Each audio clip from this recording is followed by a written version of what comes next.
This episode is sponsored by Lookout Games.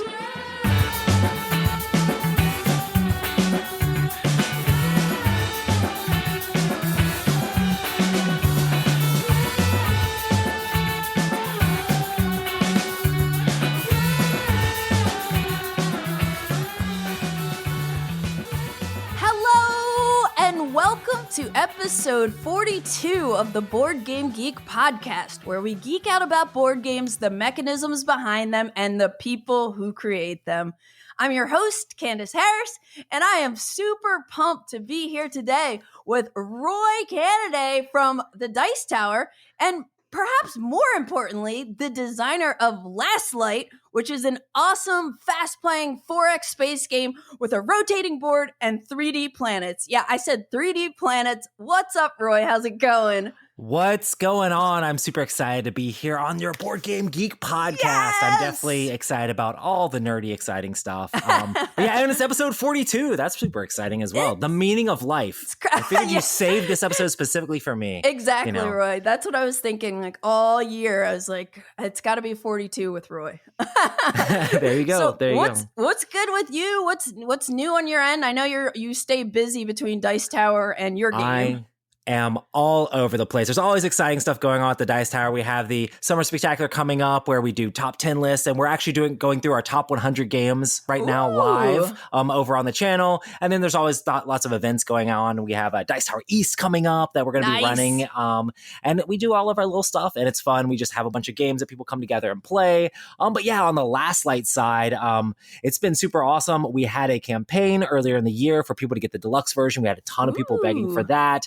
The retail copies are in print for people now, so you can find those at your friendly local game store or online. It's just so cool to see something you've created like out in the wild. Yeah. Like for the first time, and everybody getting their hands on it and playing it, like going to conventions and like bumping into people playing your game is so surreal for me. Like I just want to like go and high five everyone around the table. I don't know. It's as a first time designer, it's just kind of cool because I mean, any designer knows it takes forever for a game to get from like the idea stage all the way to on people's table. And it's just like such a fun experience for me. Yeah, that's so awesome. And like, I remember back when, when it was in its prototype form and we played that, like, was it a 6 or 8 player game on TTS? An 8-player, I think it was an 8-player game of it on TTS with Scott Alden or whatever, the head of Board Game Geek. Yep. And it was a blast to play. We played through it like super quickly and just chaos all over the place, Yeah. Well, that was forever ago. I know. Well, like, congrats again. I know we see each other often, but it's usually just like in passing, like, hey, we're running. We live those busy board gamer lives, right? Totally. Well, today we're going to discuss board games with asymmetric factions. Not just any board games with asymmetric factions, but some of our favorite board games with asymmetric factions.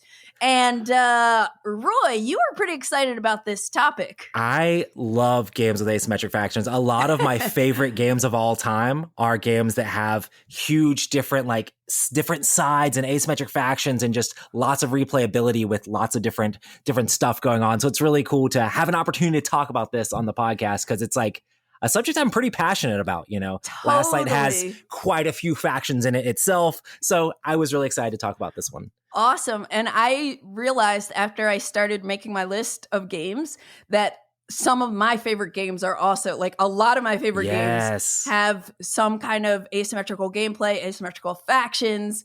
So I've been really excited to talk about this as well. And this is like one of those topics where I definitely could have like split it up into subcategories. Oh, there you go. Like it could be like asymmetric games that play in, an hour or with a certain player count or, but here we are. We're just going to talk about all of them. Let's do it. But before we start talking about awesome board games with asymmetric factions, I'd love to hear what you've been playing lately, Roy. So let's jump into fresh plays.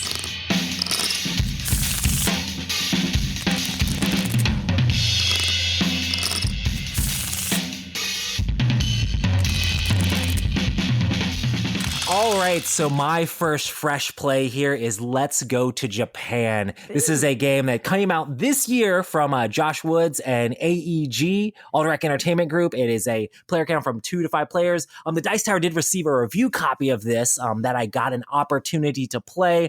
This is a drafting game where you're basically setting up your week as for a trip to Japan. So basically, each turn you're going to have different like drafting rules where either it's like take a couple cards, choose one of those to play and one of those to pass on to the other player, or sometimes you'll take all the cards that have been passed to you and you're going to be playing cards out of that and then passing the rest to the another player. So you're passing these cards back and forth, drafting them, and you're trying to balance your trip to Japan. So you're going to start the game. Everybody's going to have the same kind of things that you want to do, whether it be like see the sakura trees or go visit temples or go spend your money or rest and relaxation, or even just like eating sushi is one of the things that you want to do one of the days, which I'm a huge fan of. And I'm planning on going to Japan on my honeymoon with my fiance Ruthie. And so this game itself, not only playing through all the stuff was like very thematic to me. It gave me like lots of ideas of like, this is one of those games where it's very much about getting the right symbols and running up the tracks with all the different stuff to gain victory points. But there was a little bit of like, I want to go to the anime store. I want to go to the Gachapon thing. This might not be the best for my strategy, but I really want to fit this into my week because I love the art on the cards and I love the theme behind it. But yeah, it's just a game about also balancing your mood as well. Because if you spend money and things like that, it makes your like mood go down a little bit. But you can go for walks and save money and have rest and relaxation, and that'll make your mood go up as well. And you can get multipliers on victory points with that as well. At the end of the game, you're going to basically trigger off your entire week. Another thing is you have to balance in between traveling in Tokyo and Kyoto. So you have to have train tickets as well, going back and forth. There's lots of different mechanisms of this game, mostly just iconography and matching the correct icons to trigger off different special abilities on the cards. But man, it was so thematic for such a game that's very mechanical. It felt so thematic to me. That's awesome. Yeah, I played a near final prototype of Let's Go to Japan that Josh had at some event or some meetup, and I really appreciated that too because I believe is like really passionate about Japan. I forget if he lived there or not. I heard that the story was that he was planning on going to Japan. This is pandemic, right? Before the pandemic, happened, and he couldn't end up going. Yeah. This is like a third party of a third party hearing the story. So he ended up making a game about it since he had done all the research. And the cool thing is like his research is helping me like actually plan my own trip. That's to awesome. Japan. So that is super cool. And learning that if I go back and forth from city to city, I'm going to have a lot of train tickets or else I'm going to get sad. That's how that works. I know a lot of people, like I haven't played it since it's been out, but I know a lot of people have been enjoying it and that's awesome. And I love how it's prepping you for your trip. Yeah, the production value is just ridiculous as well. It's got like really like I only played the deluxe copy, but it had like chunky wooden tokens, and then it actually comes with like actual like Japanese bowls or whatever to put all the tokens in. I guess that's like a Kickstarter upgrade, I'm sure. But man, it was like super nice and super like just felt really nice to play.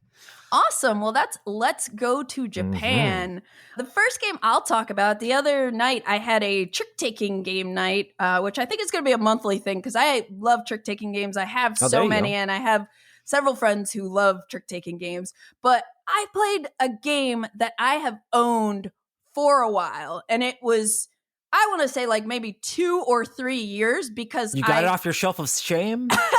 I call it my shelf of opportunity, though. Opportunity.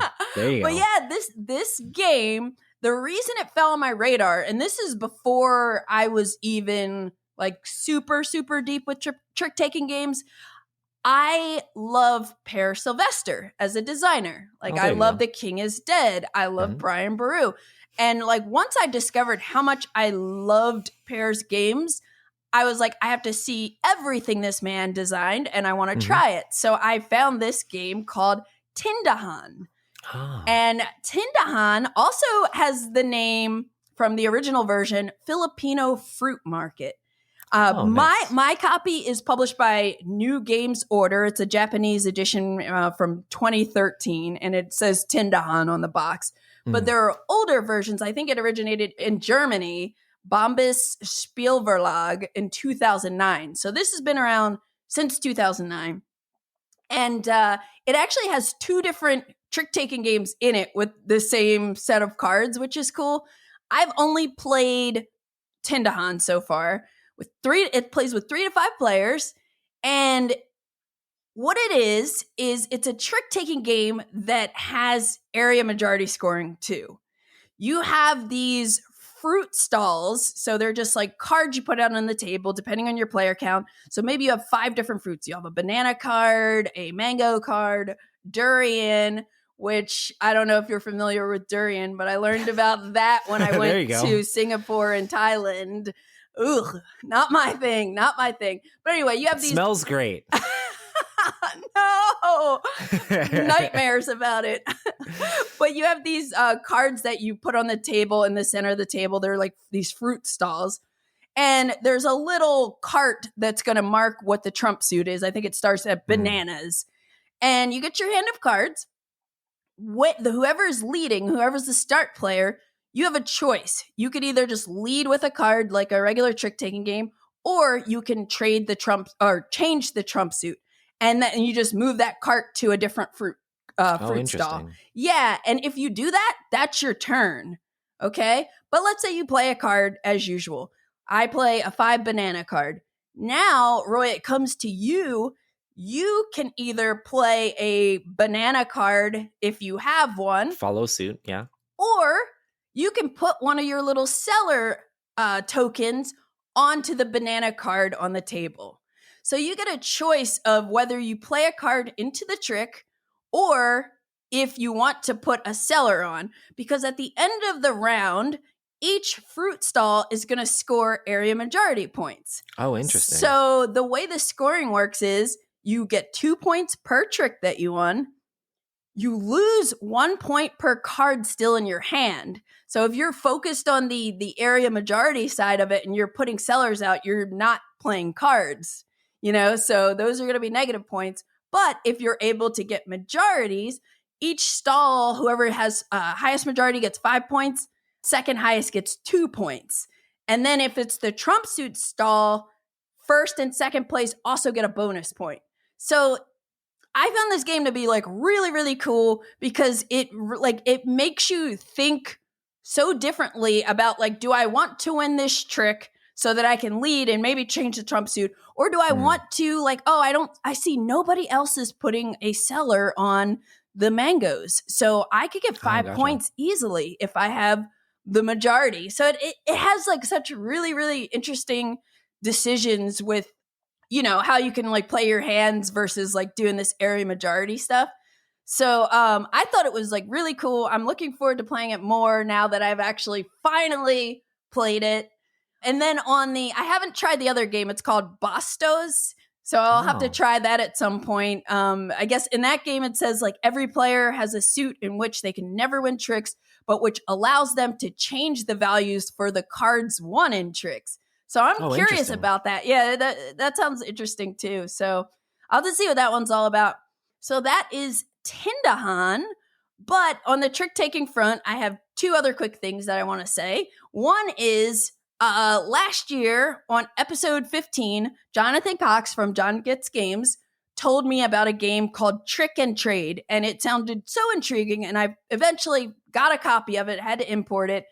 And I finally played that one too. It's a may follow trick-taking game with like market manipulation where you're getting shares of this like cryptocurrency.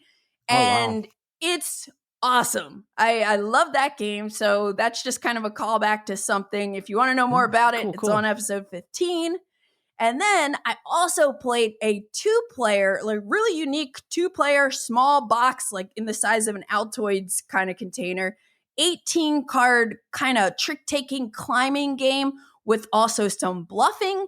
It's called Like Cain and Abel, and it's designed and self-published by J.L. Reed, and it's on Kickstarter this month.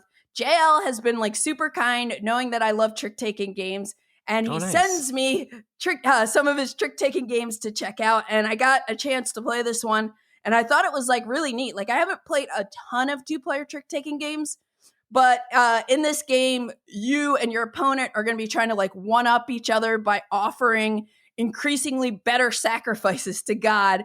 And the tricks are just 3 cards. So, and the suit doesn't matter. So I'd say it's more of a climbing game because you have to, there are only 2 suits and the cards are dual sided. Because remember, there are only 18 cards. So there's like a blood suit and like a harvest suit. Oh, and, wow. you know, so a card might have a 1 yellow and it might be 18 red on the opposite end of it.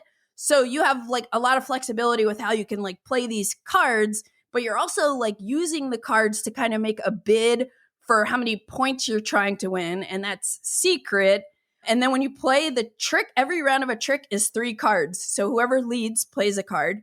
The other player has to play a higher card. If they can't, they play any card face down. Then it goes back to the lead player to play a 3rd card into the trick. And again, it always has to be higher or go face down. But yeah, it was neat. The other like kind of neat thing about it is you, for your bids that you're making, like say I tuck a card that has 18 points of the blood suit, I'm also drawing a token randomly at the beginning of the round, and it's going to tell me whether or not this card is actually going to score at the end of the game. And it's completely secret. So you might see that I have this like 18 point card that I was able to like get to the scoring area, but there's a token on it that might mean I'm not scoring that at all, or it might mean I'm going to score 18 points. You didn't get the favor. Exactly. So there's some other like little cool twists with it, but I'm very curious to like kind of explore it more. I love that it's like in a small package and it's just like doing something different for like a 2-player trick-taking game. And this designer also has a solo World War II trick-taking roll and write game called Fortitude that I needed. I still need to try that too, but I was like, that's so cool. So JL is like really cooking up some interesting ideas, and like Cain and Abel is on Kickstarter like through the end of May, I believe. So yeah, so I just wanted to give that a shout out, you know. Respect to those who are out there self-publishing their games. It's hard. It's a lot of work. For sure. And I found it to be cool and unique. So let's jump to your next game, Roy. Awesome. My next game is Star Wars Unlimited. This was released this year as well, you know. And this is from the Fantasy Flight team. There's a bunch of designers credited to this game. Jim Cartwright, Taylor Parrott, I'm going to butcher names, but Daniel Sloffinger and Jeremy Zerwin, I think. This is a 2-player game. I guess you could technically play it 4 players. There are some rules for that as well. But this is a collectible card game. And normally I used to play a ton of collectible card games back in the past, but I try to shy away from them for the most part. I play a lot more board games now. But this came into the studio. Fantasy Flight sent this to us to review. So I got a chance to check this out, and it was very enjoyable. This kind of feels very much like the greatest hits of collectible card games almost, because it has all these different mechanics I've seen from other games. Like you have your hand of cards, you get to put 1 face down for your resources, you use those. But it has this interesting system of like, I take a turn, like a small little tiny turn, do one thing, then you take your turn. Then I take a turn, then you take a turn. So the turns are extremely quick in this game. A lot of other collectible card games, you have these big, grandiose combo-filled turns, and then your opponent has their big, grandiose combo-filled turns. I like the back and forth in this. And then also you have 2 like lanes of combat, sort of. You have your ground units that are going to be fighting, and the entire point of the game is to knock out your opponent's base. So you can go through the ground way and fight your opponent's base, or you can go through like space and the mobile units and attack their base. And you can also have units that protect on each side, and only the units of those types can affect the other units of those types normally. But yeah, it's just a super interesting game, and I was just impressed. I went into this game like the art and graphic design didn't do a whole lot for me. And I went into it being like, I don't know that I need another collectible card game. But after I played it, just the mechanics and how solid and quick it played was extremely enjoyable for me. So I was kind of like shook by like how awesome it actually came together. Yeah. Because at the time, like they were demoing this a little bit at Gen Con last year. Lorcana was all the rage. Everybody was talking about it like crazy. Right. I didn't get a chance to actually demo this, but when it actually came into the studio, I was stoked to play it, and it was actually way more fun. It was kind of funny going into it from like a negative, like being like, it's just a collectible card game, to being like, wow, there's something here. This is solid. Yeah. You know, it's always fun when a game does that to you and like shocks you in ways, even after playing as many games as we do. Sometimes it's like, man, this is just so solid. But yeah, I'm going to say this is my my favorite Disney themed collectible card game. I know that'll make some people angry. Yeah, I played. I got the opportunity to play Star Wars Unlimited at PAX Unplugged, and I won. So I'm undefeated. So I'll never play again. No, I'm kidding. But that's the way you gotta do it. You know, I really enjoyed it too. And you know, I love. Well, I don't know if you know this, but I love card games. And like I'm super into Flesh and Blood and Keyforge right now. Oh, nice. And I'm like, I haven't gone down the rabbit hole with this one just because I have so many card games that I'm super into. It's so hard. Like, collectible card games are those touchy subjects. I know so many board gamers out there are like, I used to do collectible card games and I quit that. Honestly, I sold away all my Magic cards back in the day to buy a bunch of games that I saw that were awesome off Board Game Geek and like from Dice Tower Reviews. So that's how I got into like tabletop board gaming, was by setting aside the collectible card games, you know. But it's fun to go back and dabble and play things with people casually. I know they're doing tons of tournaments for this and all that stuff as well. So I'm sure the rabbit hole goes just as deep as someone wants it to go, you know? Oh yeah. And I also have a whole giant box filled of Star Wars, the living card game, which is no longer living. But I got into that a couple years ago and I just went nuts buying anything that I could. And I haven't played it all yet, but I love it. I love it. And I also tried Destiny's once. The dice one, The dice one. Yeah, because my partner Matt loves Star Wars, so just about like if I want to get him to play games with me, it's like throw something Star Wars out there, he's in. So you've been cautiously staying away from this a little bit. Just a little bit. If you guys step on the gas just a teeny bit, it might hit the floor. You know? Exactly. And again, like I gotta like use my card game brain cells for Keyforge and Flesh and Blood for now. Oh, there you go. Well, that's awesome. I love those games as well. It's really cool.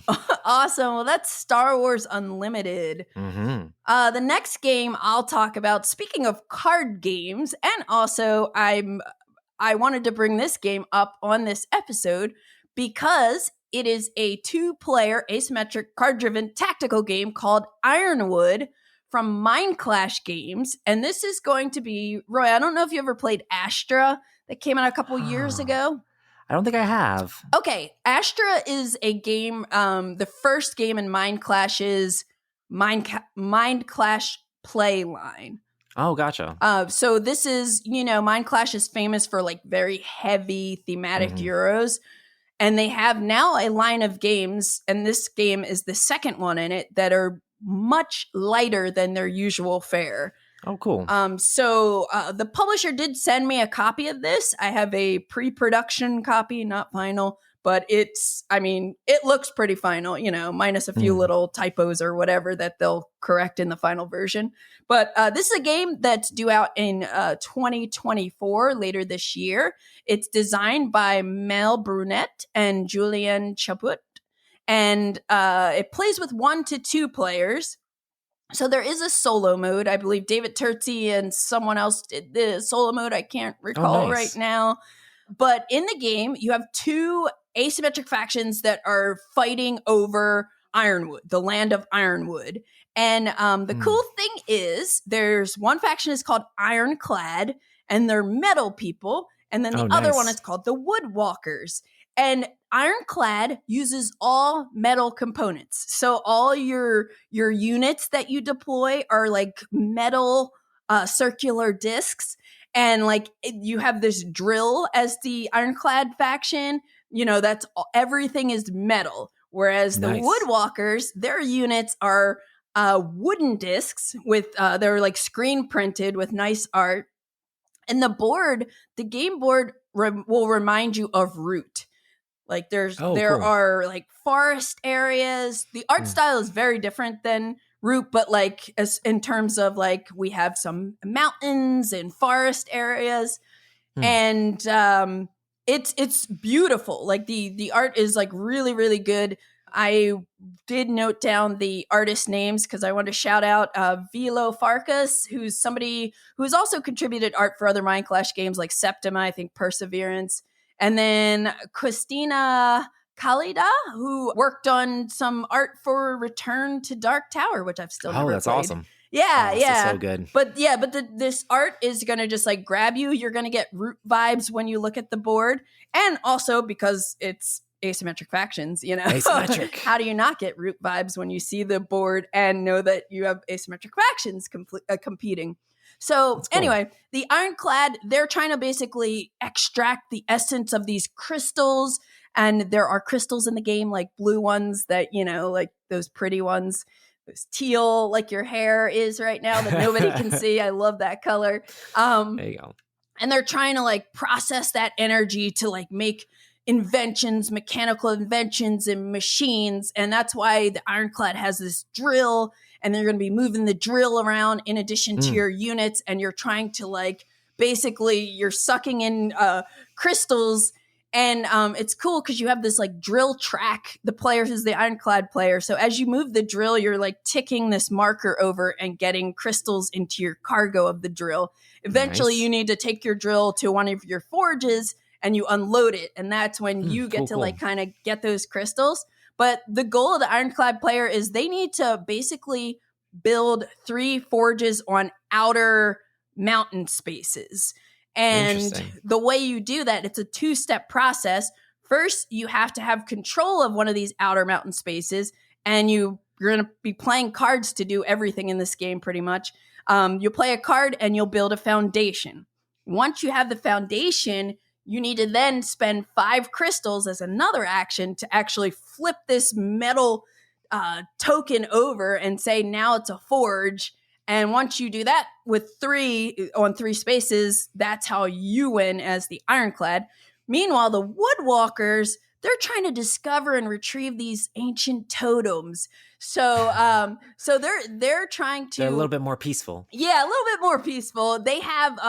I also like these factions are asymmetric in the deck of cards that you'll use to play them. Where they move, like, so the Woodwalkers can only move on forest spaces, and the Ironclad can only move through the mountains. And the Woodwalkers have a deck of vision cards. And vision cards are basically every location on the map, every mountain location. And you get one at the beginning, but then, you have cards that will let you get more vision cards. And the vision card, you're going to need to go and be adjacent to the mountain that's on your vision card. And then also, none of the Ironclad units can be there. So if there are Ironclad units there, you're going to have to take them out. It can't be controlled. And then you play a card that says, I discovered a totem. Then you'll have this totem on the board. Now you have to carry it off the board.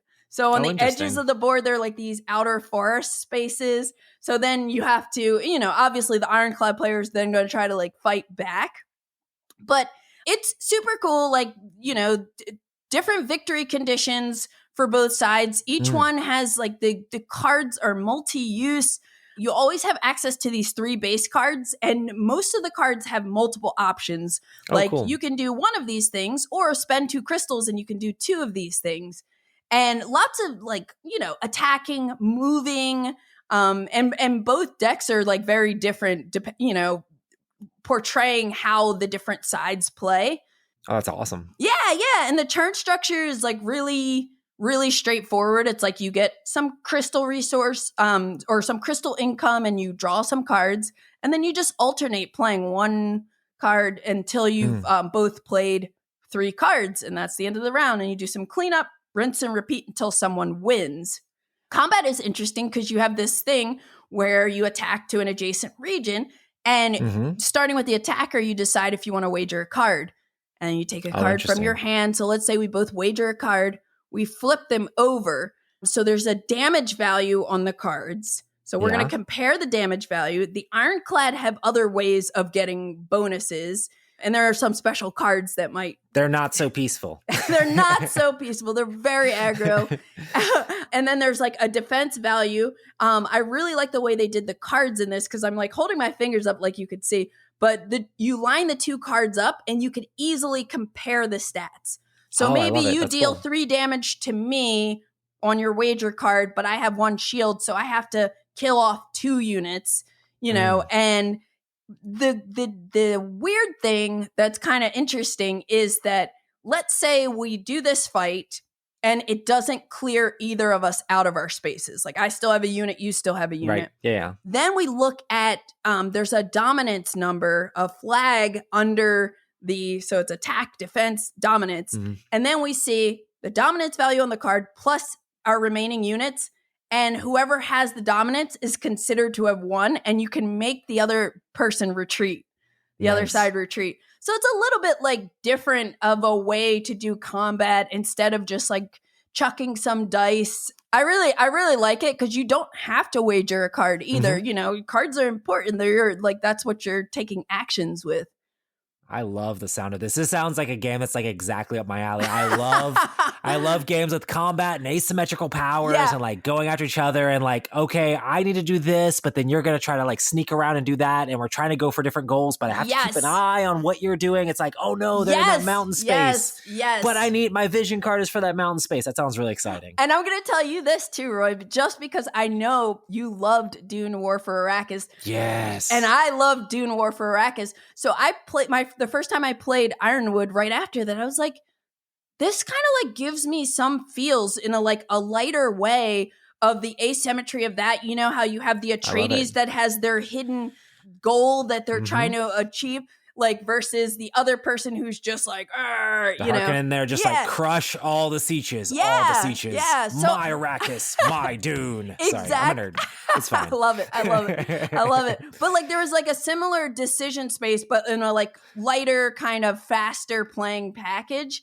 So I definitely think you'll like it. Like it plays in about an hour. The rule book was much longer and more dense than we were originally expecting, my friend and I, because it's like you hear Mind Clash play and you're like, oh, it's gonna be a light game, but it's just light for Mind Clash. It's not. I love like, that it kind of sounds like it almost has like a Fern Gully or Avatar-ish theme to it as well. You know, it's like you have the Ironclad who are coming in and taking over stuff and stealing the resources, but then the other side is like very, you know, just trying to do their visions and get their totems and get that out of there. You know, that's really, really cool. And I think I heard that they're going to have like more factions coming down the line. So there's a lot you can do with it. One of my friends who played with me definitely said like it reminded him of a slightly lighter version of Root for 2 players or something.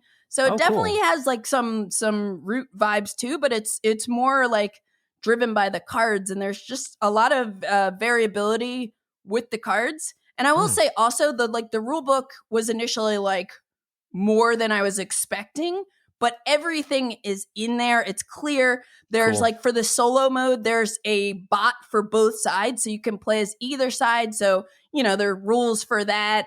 Nice. It's a pretty smooth system. Like once you get started, like there's kind of a chart and the cards have a little icon that'll tell you what the bot's going to do. But yeah, I was like really excited when they offered to send me a copy, because when I saw this at PAX Unplugged, I was like, oh, this is going to be right up my alley. And so far, I'm really enjoying it.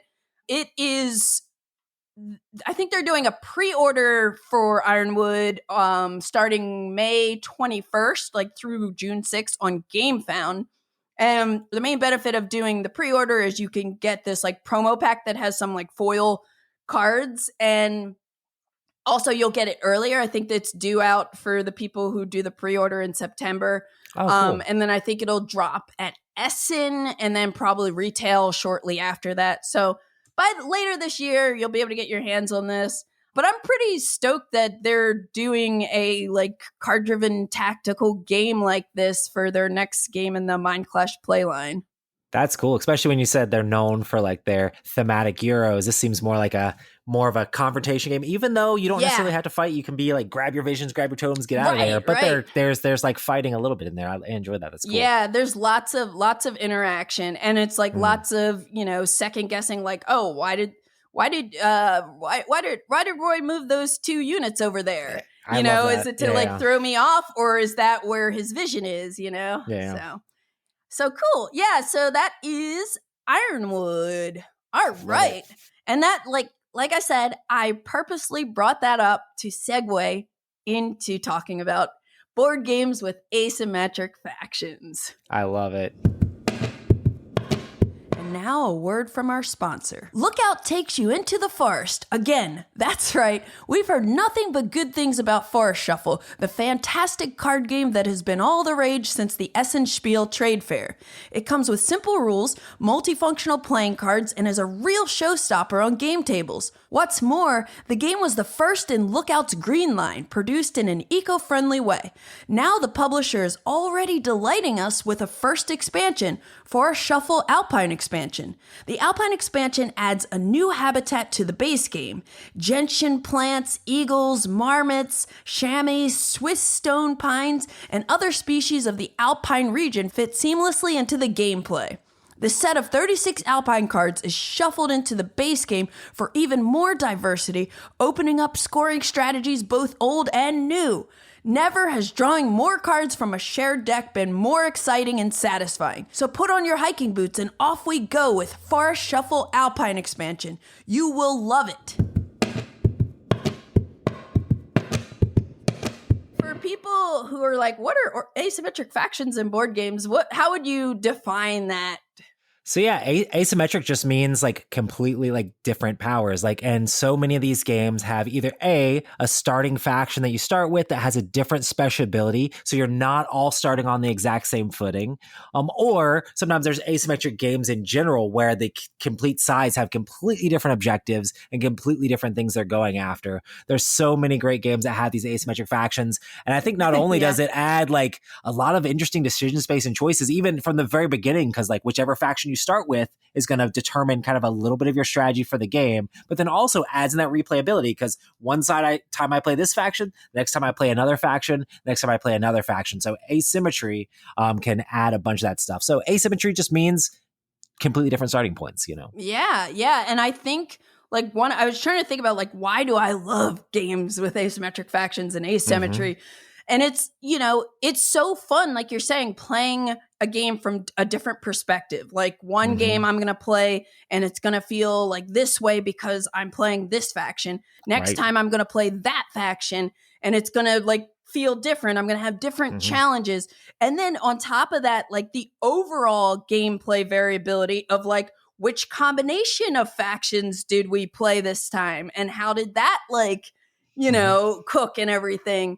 Also, any games that have asymmetric victory conditions, because you can have asymmetric factions where your faction does something different, but you still need to win the game the same way as everybody else.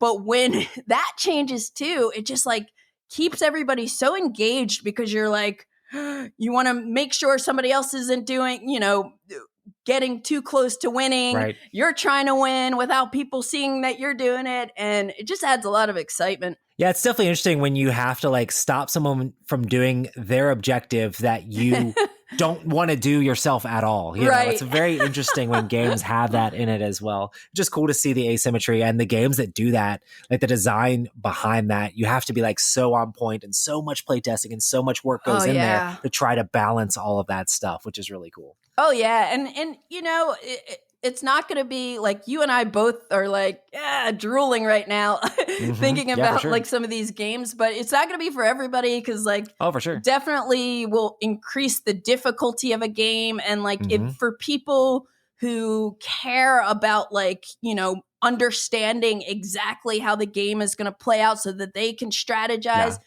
I know I went into my first game of Root not knowing exactly how every faction played. And I didn't care. I was just I'm going to focus on mine and I'll learn through playing the game.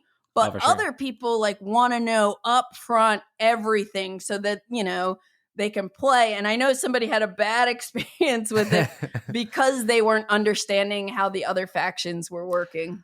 I'm very much a like roll with the punches like kind of guy, like tactical player, and like I have to shift my strategy. Okay, I'm doing this thing. I know I'm the cats. I'm gonna try to build all these workshops and do all this stuff. Oh wait, this person's doing that too much, or the birds are encroaching too much. They're doing their combos too well. I'm gonna have to retreat here to mess them up. You know, I love when a game forces you because of player interaction to shift your strategy in some way, but then still figure out a way to make it work for you. You know, there's something a little bit. I mean, if I'm able to strategize out the whole game and be like, oh, at the end, I'm going to do this and this and this and this and this, it's much more meaningful to me to be like, I'm going to do this and this. Oh, wait, they're doing that over there. So now I got to change it. Yeah. But now I'm going to do that and change it up. I love that. And having these variable player powers and all these different combinations of things that can pop up can make those like tactical, interesting decisions happen all the time, you know, and figure out how to play about different things. Sometimes you're like, oh, we can't let that faction do that. Everybody knows we can't let that faction do that. Right. And that's a fun interaction point with players, you know, or being the player that's playing that faction, knowing like, I'm going to try to sneak and do that, you know? So that's the kind of thing. You know?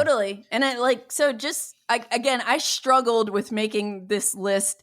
And because as I was doing it, I realized how many of my favorite games have asymmetric factions. So what I decided to do to kind of go in conjunction with your list is I made some categories, and I'm going to mention a couple in different categories. That way, if anybody out there is like excited by what we're saying and they're like, oh, I maybe want to check out some of these asymmetric games, you can find a game that maybe fits your style. So that is my way of cheating to say more games. You just threw them all in there. You couldn't stick with your five. I couldn't. They're all so important. Like every game that I'm going to mention is so important, and I love it. You know. Okay. So anyway, let's start with your number 5. All right, my number 5, I had to start off with kind of one of the forefathers or one of the classic games that added just huge asymmetry. And this is Dune, the board game. This was released before I was born in 1979 from Bill Everly and Piero Olaka and then Jack as well. And this is from Avalon Hill Games, and then it came back out as Gale Force 9. Gale Force 9 now has a version of it. There was another one too, huh? Yeah, there was a Fantasy Flight version in between there as well, where they rethemed it into the Twilight Imperium universe. I enjoy that as well. Oh, yeah. This is a 2 to 6 player game. Normally it's played best with 6, but it's steeped in that Dune theme with completely different asymmetric powers in it. Every single race or every single faction has completely different powers that they're playing with. I mean, you have the Harkonnen that has a whole bunch of extra traders and things like that. You have the Atreides who can like ask people questions. You have the Bene Gesserit that kind of like try to predict the future. If they can predict the winner of the game, they win the game instead. You have the Spacing Guild, which is they get money for putting people on the board and things like that. You have the Empire that like controls like the items and things like that, and they get money each time you do the market and like the bidding phase in the game. Yeah. The factions play so different in this game, and it just, when you have the suite of all 6 players and all the factions, it just is crazy. And I love the fact that like these guys are kind of like the forerunners or the forefathers of like asymmetry in games. And that's why I had to talk about Dune first here, because this is a game that I played when I was like 12 years old. My dad was a huge fan of the Dune books. He made us watch the old David Lynch Dune movies back in the day, and we would play the Dune board game all together, and we'd quote the movies and go after all these different asymmetric factions. It has shifting alliances and all sorts of craziness in there. But the asymmetry in it is just really what makes this game so unique and interesting, and how early on in like board games this came out with asymmetry. I don't know if it was the very first one that did it, but it was one of the first ones, you know, which is crazy. And it's still so relevant. Like I was recently talking about Dune. I don't exactly remember what the topic was, but you're right. Like the factions are so asymmetric, but they're so thematic. They're so thematic. Like, oh, for sure. You know, like they're just so fitting of the book and the movies and everything. And it's wild to me that it's still so relevant. Like this is a game that, you know, that it was before I was born too, and it's like it's still a banger. And it's cool because they're coming out with the deluxe. Gale Force 9 is going to be coming out with the deluxe version on Gamefound soon with this as well. And I feel the same way. It's like, man, this Dune board game, I don't feel like there's been an extremely like good production version of the game. Yeah. The game I played with my dad back in the day had paper cards and all this stuff and like little chits, and like the other versions are they're like okay, but the people still love the game just because of how well the game plays. And it's gonna be really cool to see like a more deluxeified version of this game coming out. I love Dune, and I've basically spent most of my life playing it, which is kind of crazy. That is awesome and great pick there. I'm gonna start with my heavy Euro category, or my Euro games here. And this is just so I could bundle together Age of Innovation, Gaia Project, and Terra Mystica. They fit together. They fit together. I'll let that pass. All right. This one's okay. So Age of Innovation is a release that I've talked about several times from 2023. Gaia Project was 2017. Terra Mystica is 2012. Most of them were designed by Helge Ostertag and Jans Drogemuller. And Age of Innovation was just Helge.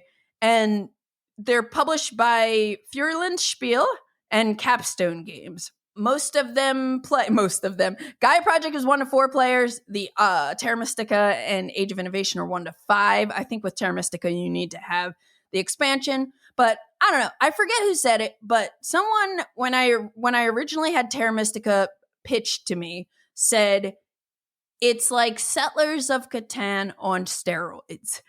There you go. And I was like, that never kind of left, and it intrigued me. And then like once I got into Terra Mystica, I just loved it. Like we would play it every week with this group, and we would just switch up the factions because there are all these different factions that have their like little special ability and can only, build on certain you have to terraform the land. That's why it's called Terra Mystica. I was about to say Terraforming Mars. Oops, wrong game. Terraforming Mystica. Terraforming Mystica, exactly. And then so there are like so many different asymmetric factions in all 3 of these games. And then in Age of Innovation, you're like customizing your faction. I don't know if have you played that one? I haven't had a chance to play that one yet. Yeah, that's cool. Yeah, like you're and I don't know if like this is in your wheelhouse or not, but like basically, before you have these factions that are like mermaids only build on swamps. In Age of Innovation, you're kind of customizing a faction with a type of land and like other stuff to kind of like make these like custom factions every time you play, and there's so much like replay value. But these games are just like some of my favorite heavy Euro games. Like the resource management is just amazing. You're dealing with those power bowls, you're dealing with money and little meeple people that are called priests in Terra Mystica. I forget what they are in the other games. And then you have tracks you're competing on, and like these games just like churn my brain and in such a cool way. You were kind of talking about how you like games that have the player interaction where someone does something and then you're like, okay, I gotta zag. Oh, for sure. I'm always in that situation where every round is like a new puzzle based on how the board state changes, what other people are doing. And I love the that's challenge. The area I'm going to terraform. I got to get there first. Exactly. And I love figuring out how to play optimally in these situations that my opponents kind of throw at me because there's so much player interaction. And that's the best part too about the asymmetry, is the fact that just it makes you want to play the games over and over again, because like I want to try this one, I want to try that one, I want to mix this up, I want to do a different thing, Yep. So that is my heavy Euro category with Age of Innovation, Gaia Project, and Terra Mystica. What's the next game on your list? The next game on my list is one of the longer, if not the longest game on our lists, and this is Twilight Imperium 4th Edition. This came out in 2017. I love this game. I love 4X games. It's made by Dane Korkineska and Christian T. Peterson from Fantasy Flight Games. 3 to 6 players. This is a gigantic, epic 4X game with all of your intrigue and taking over planets and building up your resources. But one of the most important parts is the fact that you have all these different asymmetric factions, and they all have different special abilities. They have different flagships. They have different things that are going to make those things. They have different special technologies they can build that make you very asymmetric from the other players. And players know these factions are going to play this way, that faction's going to play that way. You have to watch out for them. Like, okay, the Jonar keep getting tech every time. We can't let them get tech again, you know? So or, oh, good. these guys are spreading. We can't let them do that. Or, oh, these guys are going to try to stall out their turns. We got to, like, not let them get too many action cards. There's so many interesting decisions as you're playing the game. And it just adds that replayability because there's so many different factions and you're only playing with up to like 6 each game. You're going to have a different mix of factions every single time you play. And it's just one of those gigantic, super long, super epic games, but I feel like it's worth the time that you put into it. I mean, for me, it is, yes. Twilight Imperium was one of those games that like I just was always at the top of my list. It was my favorite. And it's kind of an interesting thing, the fact that I do and review so many board games now, it makes it harder to get games like this to the table. But I do enjoy when it actually happens. And it's just so fun.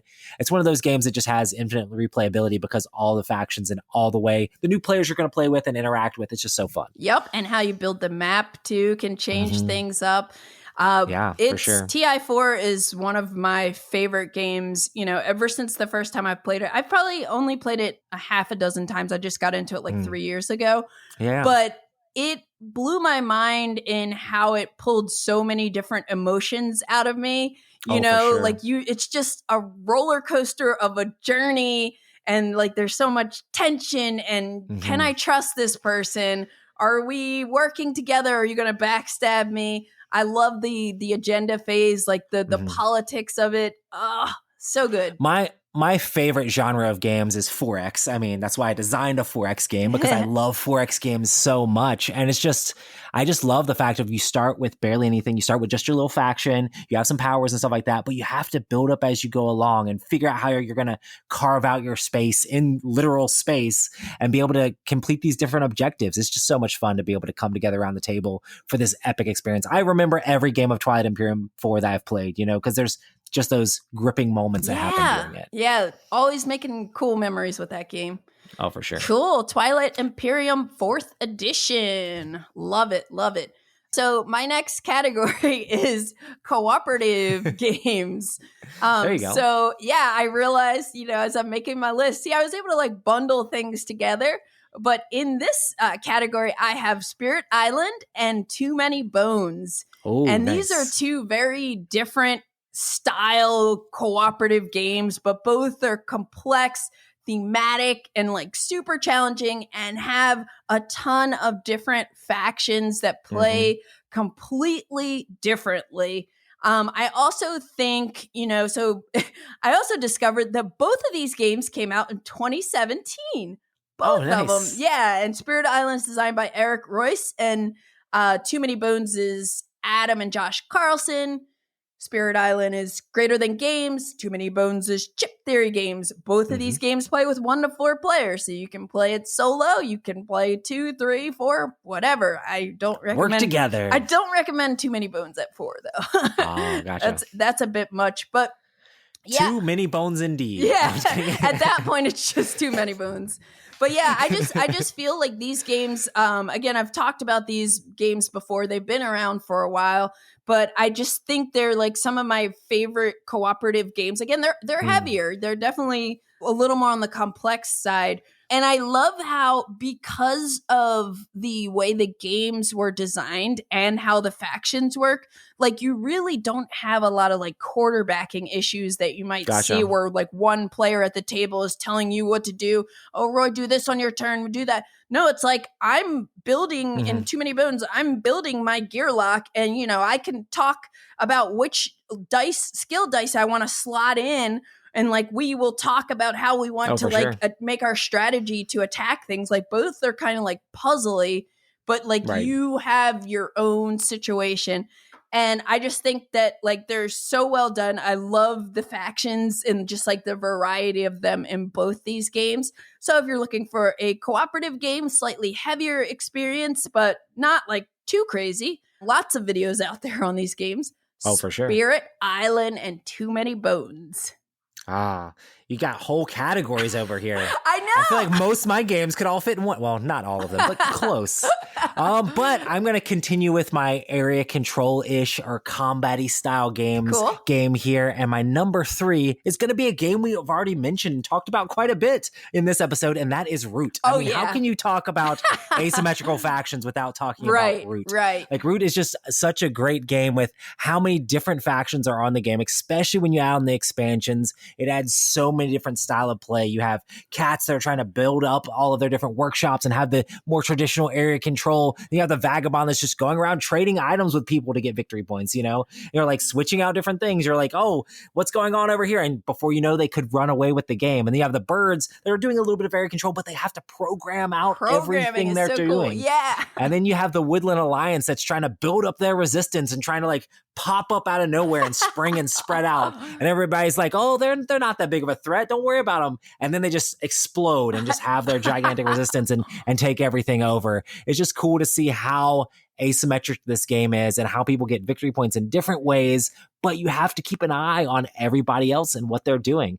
I mean, you add in expansions and you have like lizard cults that are like converting your people into their little cult and things like that. And you have otters, they're doing all sorts of things going up and down streams. There's all sorts of crazy stuff going on in Root. And this is a game that I'd love to play even more just because it's one of those games where it's like, it's so different depending on which side you're playing. It's very, very different. Yeah. Yeah, that's a great pick. And I'm going to just further justify my category decision. So far, we would have had 3 crossovers, like low key. And that was one of the things I thought about. I was like, we're going to be talking about the same games, I suspect. So I will. And it's a good thing that I did spoil my list. Yeah. Candace had a little note in our notes here. It said, don't tell me the games. And I didn't read it until after I'd already written out all my games. So I saved you. I made the podcast more interesting. Yeah, totally. But yeah, Root is such a banger. One of my favorite games. Mm-hmm. And yeah, how could it not be in this discussion, Oh, for sure. Cool. So my next category is a good segue from Root, because it's my historical games category. And I have 2 plus games in my historical games category, because the first one is the Coin series. Every game in the Coin series. Yes, and the Coin series inspired Root, or Cole Worley when he was designing Root. So I have the Coin series here. And another thing, I don't know if you've ever played it, but Here I Stand. Oh, not yet. Here I Stand, Roy, I consider this to be historical TI4. This is like Here I Stand is like an all-day experience. You play at max player count, 6 players. Everybody has their own victory condition. You're forming alliances with people. It's so exciting, and it has like a lot of the vibes that TI has, but in a historical context. So, oh, wow. Yeah. So I put both these, even though I thought about like a lot of other games. And the Coin series was created by Volko Ruhnke. Each of the Coin games either has a different combination of co-designers or a designer. And Ed Beach designed Here I Stand. I think the first Coin game came out in 2012. Here I Stand's been around since 2006. Both games are from GMT Games. Originally, Coin games were always 1 to 4 players. But now we have 3-player Coin games. We have The British Way. We have 2-player Coin games. And Here I Stand, like I've only actually played it once, because it's a beast. But like the 6-player count is amazing. So I can't really speak to any other player count for that one. But what I love about Coin games is that like that was my bridge kind of from Euro games into historical games when I started playing the Coin series. And these are counterinsurgency games. Most, except a new one that's coming out, are all based on history. So you're taking like real world factions from a historical setting, and everybody's got their own victory condition. They have their own like menu of actions that they can take. The Coin series is cool in that like 18xx games, or other games that kind of like are a series, you can after you learn one, when you move on to another one, you're like, okay, this is kind of similar. Oh, cool. Like this faction kind of works similarly to that faction, but here are like the tweaks for this historical like a setting. little evolution of the Totally. But it's like basically there's like an area control struggle. It's like a very layered area control struggle. Everybody's got their own motivations. You're going to have alliances. Like usually there are some natural alliances that form, like, hey, we need to both, work against this person. There's also a really cool, innovative eligibility system with the event deck of cards. So there's like an event deck of cards that kind of drives the game. And at the top of each event card is the factions in order. But each card, only 2 factions usually are going to actually do something. So like maybe I have priority, and you also can see the event that's coming next. So you're making decisions on what you want to do based on like, oh, well, if I do that, then Roy's going to be able to do this. Or if I take an action now, I won't be able to trigger that event. I'm going to wait and pass and like let it circle around. And then but if I go first, then I can do that against them, and we should work together to stop them because I'm not the threat. Yeah. They're the threat, not me. It's them. Exactly. Yeah. And then the other thing is like seated in the event deck are usually these like propaganda cards. It depends on which game it is, what it's called, but they're like, cool. Kind of like that's where you check for victory conditions.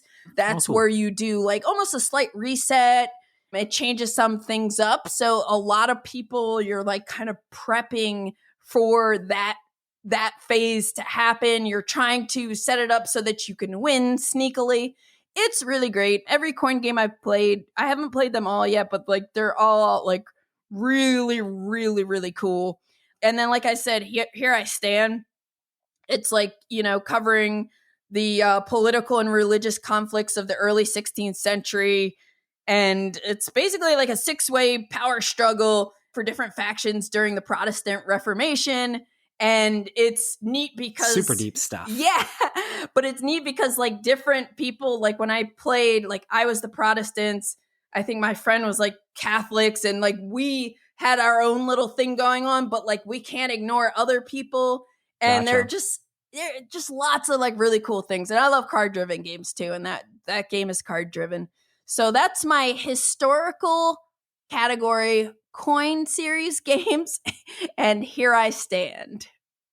Love it. So I'm going to go back. I love 4X games. So my next game is another 4X games. 4X games seem to have a lot of asymmetrical powers. So some of them had to make it onto my list.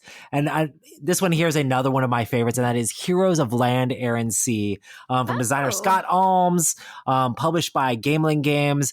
This came out in 2018. I just really enjoy this game. You have all sorts of different factions kind of in a fantasy setting, squabbling over land, trying to get resources to build up their different faction. You have dwarves and elves and orcs and goblins and undead and all these different stuff, and they all have very different powers. They start off kind of like the same, but as you build your buildings, they have different special abilities that they're going to unlock. So each level of your capital is going to unlock a row of special abilities, and then each building you build is going to unlock a column of special abilities. So it's going to unlock more and more special abilities as the game goes along. You also have your own heroes, and every single hero is different based on the faction.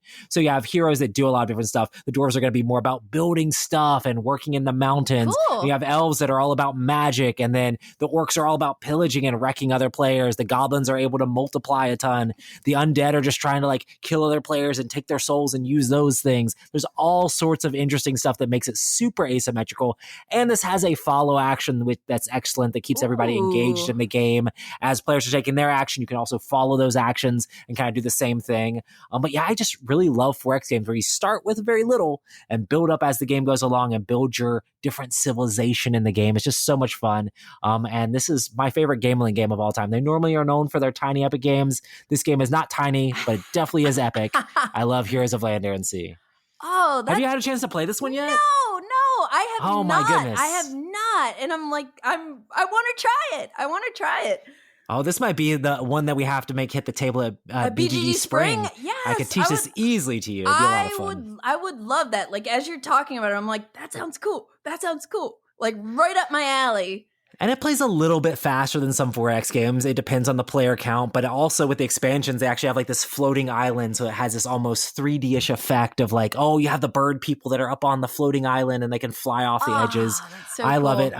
It also ends on the different X's. You can either, if all the exploration tokens are gone, that'll end the game. If you've basically built out all of your warriors and your serfs, then that'll end the game. If you've built up all of your towers, that'll end the game. And they're kind of all done on the 4 X's, or if you exterminate someone's capital, then you're able to end the game. And it's just really a really fun 4X game that has like card combat that's very paper, rock, scissors-ish and a little bit deterministic based on numbers, but you're still trying to outthink your opponent, which I think you would enjoy, which reminds me of the card combat you were talking about in the other game. What was it? The Ironwood, yeah. It reminds me of that a little bit, but yeah, lots of fun with Heroes of Land, Air, and Sea, and extremely asymmetrical, which is the point.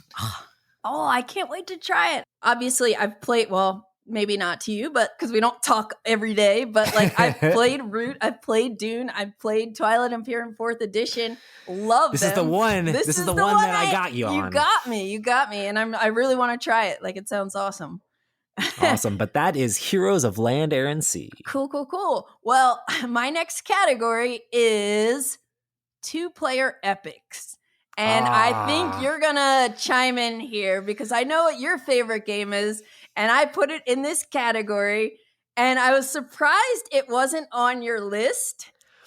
I for some reason the word factions screwed me up a little bit because I was thinking more multiplayer, multiplayer as we did that. But yeah. But so my categories are gonna save you here.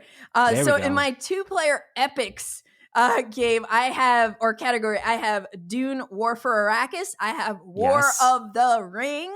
Yes, and then I also have Star Wars Rebellion. I love those games. I know. All 3 of those games, like, so they're good, just huge and amazing. So good. Like, they're so good. All 3 of them, like, oh, I love them. I just recently played Dune War for Arrakis for the first time. I also watched your review of it, like, before I played, and I may have gushed a little bit, just a little bit. I mean, I gushed right there with you when I talked about it on the I think the previous episode of this podcast. I really, really, really enjoyed it, and I love War of the Ring. You know, Star Wars Rebellion I haven't played for a while, but like it was just so good. Like, there was so much tension, and on the, like, the last time I played it, I had such a memorable game because on the very last turn, I found the base. Oh, wow. Yeah. And it was just like such a memorable thing, but that cat and mouse kind of chase of, you know, the dark side having different goals than the light side and everything.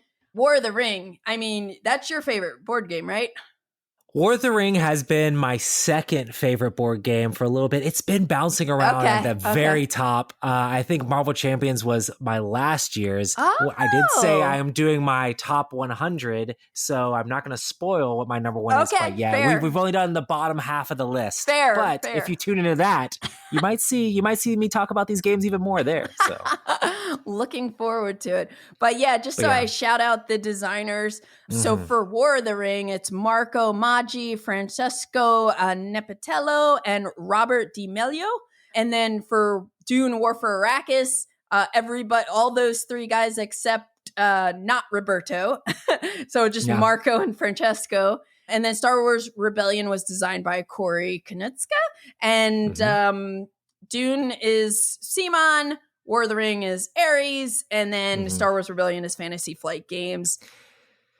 The thing I love about these games is the asymmetric win conditions. Like War of the Ring, it's like the shadow players trying to destroy all the a bunch of free people strongholds to get points, and then the Fellowship is trying to throw that ring into Mount Doom. Yep. And then in Star Wars Rebellion, the rebels are trying to complete all these different crazy missions to try to like gain support for the rebellion, you know? And then the Empire is literally just trying to find the rebel base and crush it. That's it.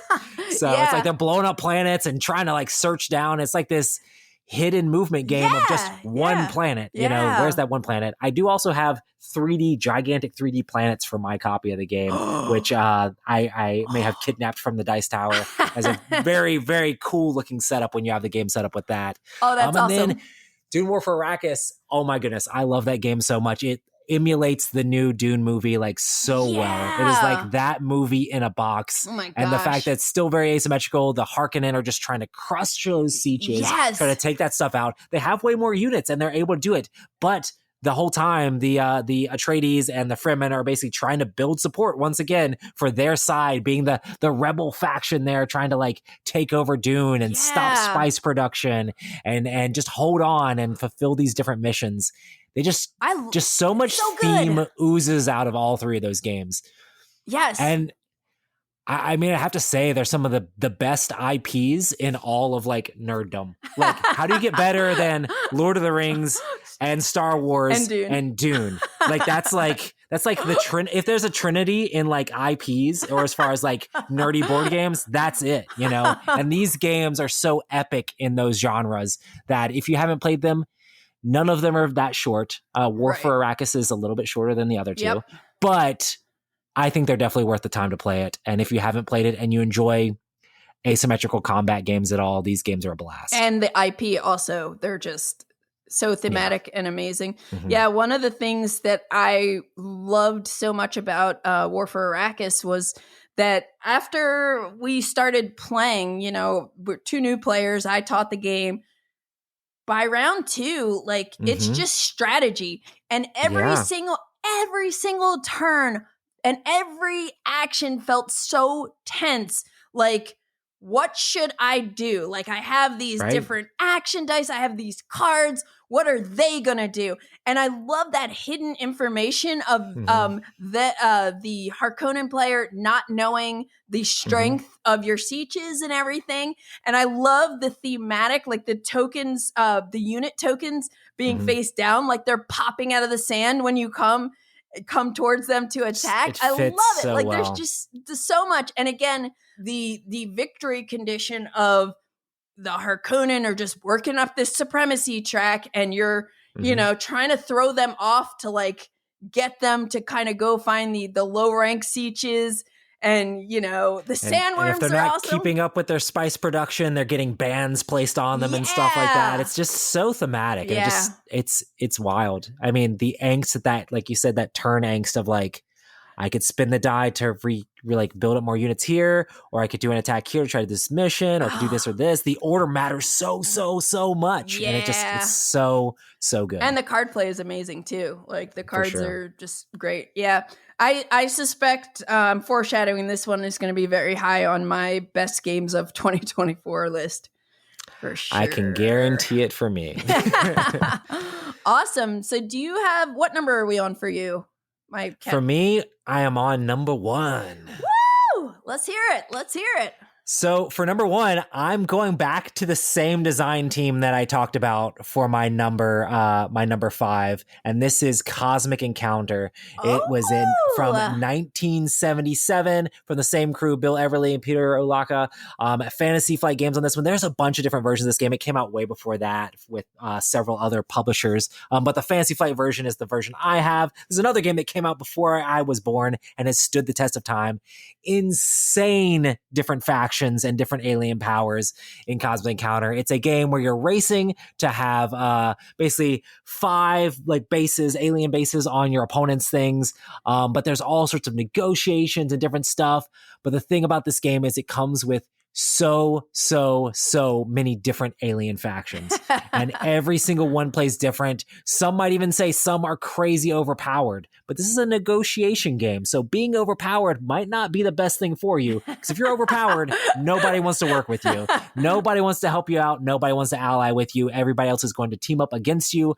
But I love the way Cosmic Encounter comes together, and this is an interesting game that is a competitive game where multiple people can win the game together. If you get to 5 points, you win. It doesn't matter if other players get there with you. And it's almost like a case study of like human behavior on like, will they work together to like will these aliens be able to work together to save the galaxy, or are they going to all like end up in war and everybody's going to be struggling at each other's throats? There's like negotiations and betrayal and crazy card play and combos. I love this game, and this is one of the games where like it having like cards that interrupt stuff and like mess stuff up gave like inspiration to things like Magic the Gathering because it came out before that. There's just so many good games that have spawned off of inspiration from Cosmic Encounter that like I love this game, and it is wild. It is a wild ride.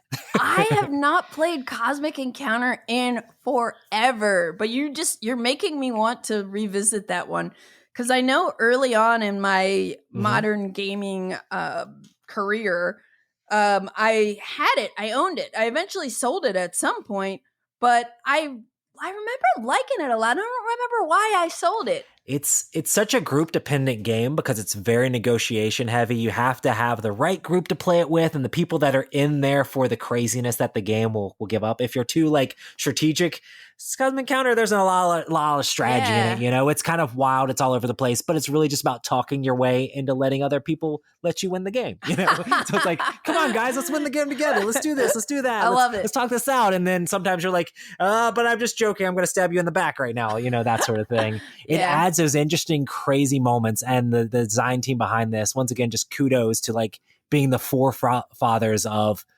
asymmetrical powers in games. I just love the Future Pastimes team and what they've done with all the games they've made, how asymmetrical they are. Awesome. Well, you definitely make me want to revisit Cosmic Encounter. That sounds... It might have to be another one on the list for BGG Spring. Let's go. Let's do it. So I guess I'll wrap things up with, I had two more categories. One's like super short though. Okay. And one, actually, we've already talked about most of the games in it. It's my next category is multiplayer. And that's where I just bundled TI4, Root, OG Dune, and the one that hasn't been brought up yet that just came out last year is Hegemony, Lead Your Class to Victory. I don't know if you played that one yet. I haven't played it yet, but I know it's super well regarded. Yeah. It's a really cool asymmetric card-driven game that has like a mix of like economics and politics. And, you know, it's everybody is, you're either taking on the role of like the working class, the middle class, the capitalist class, or the state. And everybody has their own deck of cards and actions, and everything you do is going to impact. Like, it's actually an education. Like, there was a lot of educational research that went into this game, and everything is going to kind of like impact everything else in such a like a really neat way. So Hegemony came out in 2023. It's designed by Varnavas Timoteo and Vangelis Bagiatakis, and it's published by Hegemonic Project Games. Plays with 2 to 4 players, but you know, if you want to play with all the factions, you play with 4. I hear some people like it at 3, and I'll just tell you this to, you know, this might go on the list too for us at BGG Spring. Nice. But when I first played this game, I walked away having some TI4 vibes. If you can imagine that. It's not a 4X game, but there is kind of a political situation that stirs up from it. And it's really, really solid. And I was like, how can I not bring up Hegemony? And then I had a 2-player card games. Did you ever get into Android Netrunner? I love Netrunner. Yeah. Like, it was one of those games that like I wasn't able to keep up with, but I don't know, I might regard it as like the best, like one of the best LCGs that ever came out, especially for competitive ones, just because it's so asymmetric and so thematic. Yeah. So like I thought about that, and I haven't played like a ton of it, but I love it. I think it's so, like, I love the bluffing of it. You know, one person's the hacker, one person's kind of like the corporation. Right. And you're trying to like hack into their system and find these agenda points. and not let them score it. And yeah, there's just a lot of really cool stuff with it. I love the bluffing in it as well. As like as a corporation, you're trying to like, you have these agendas in your deck that you don't want to come out too fast because you have to figure out how to complete them. You're trying to hide them in different areas and being able to finish them off. But then also sometimes you can be like pretending like things are agendas and having traps and things like that as well. But then the whole time the hacker is building up their rig and like getting all the technology they need to fight through your firewalls. And the corporation has way more resources and way more money, and they're building up all these firewalls, and the hacker's just trying to scrape by and figure out how to hack in. It's like, oh, are they hiding the agendas in their hand? Are they hiding the agendas in their discard pile? Are they hiding the agendas on the top of their deck? Or are they actually completing their agendas, and do I have to run through all these firewalls to make it happen? It's so thematic and extremely asymmetrical. Such a fun game. Yep. So I just wanted to give that a shout. And the other one that I had in my 2-player card game section was 1815 Scum of the Earth, which is from Hall or Nothing, and it's designed by Tristan Hall. And there's a whole series of these. It's called the Historic Epic Battle System series. And there are all these games that like they're historically based, but they play like an LCG. But there's cool asymmetry between the decks and how the different factions play. I really liked it. I like to shout it out too, because not a lot of people, it's a small publishing company, and I think their production is like really, really good. And every game I've played, I've really liked. So I thought about that too. And then last but not least, I have a few honorable mentions, things that I'm like, I'm just going to just shout it out. These are 3 games in every category for each number. Roy, pick 1 game. I'll pick 80. I love it because I get to talk about cool games with you when you mention them. Yeah. So. And I want to know if you have honorable mentions, you feel free to shout them out. But just a couple that I was thinking about. Another GMT game, a historical game called Vijayanagara, the Deccan Empires of Medieval India, 1290 to 1398. It's a spin-off of the Coin series called the Irregular Conflict series, and it's like much shorter than Coin games. This one is a 3-player game. You can play with 1 to 3. But like I haven't gotten a chance to play it yet. I hear so many great things. This, cool. Coin games are a little bit longer. Like this could be played in like 2 hours or less. And just awesome. I hear it's fantastic. Have you ever played Defense of Procyon 3, the David Turtsey game? No, I haven't played that one yet. Okay, I haven't either, but it's highly asymmetric and it's teams. It's a space game. You might like it.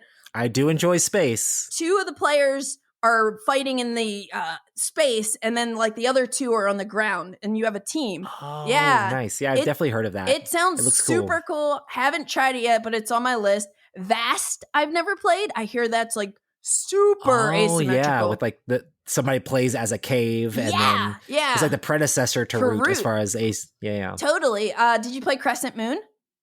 No, I haven't played that one yet either. Okay, Crescent Moon was a game that came out from Osprey, I don't know, a couple of years ago.